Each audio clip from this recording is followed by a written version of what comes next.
അമ്മച്ചി, നമ്മുടെ കൽക്കുരിശിന്റെ കഥ പറഞ്ഞു തരുവോ? മോന് ആന കഥ കേൾക്കാനായി ഇഷ്ടമില്ലയോ? പണ്ട് നമ്മുടെ പള്ളിയുടെ മുന്നിൽ ഒരു വലിയ കൽക്കുരിശ് സ്ഥാപിക്കുവാൻ കരക്കാരെല്ലാവരും ആഗ്രഹിച്ചു.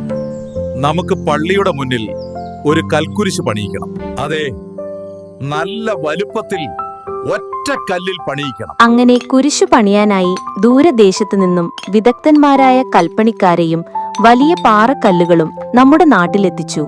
പണി തീർന്ന കുരിശിന്റെ വലിപ്പവും ഭാരവും കാരണം എത്ര ശ്രമിച്ചിട്ടും അത് ഉയർത്തി സ്ഥാപിക്കാൻ കരക്കാർക്ക് സാധിച്ചില്ല.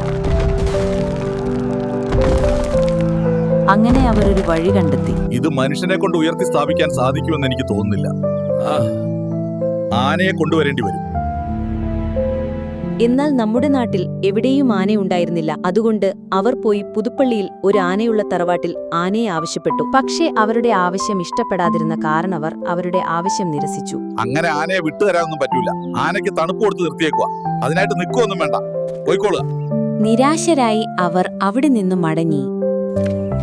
തിരികെ പള്ളിയിലെത്തിയ അവർ കണ്ട കാഴ്ച അവരെ അത്ഭുതപ്പെടുത്തുന്നതായിരുന്നു. എന്റെ അമ്മേ, മാതാവേ.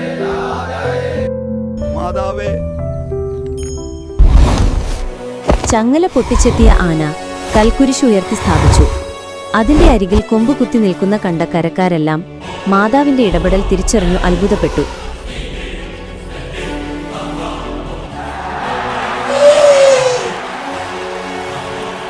ഇതാണ് നമ്മുടെ ആന കുത്തിയ കുരിശിന്റെ കഥ. കൽക്കുരിശേ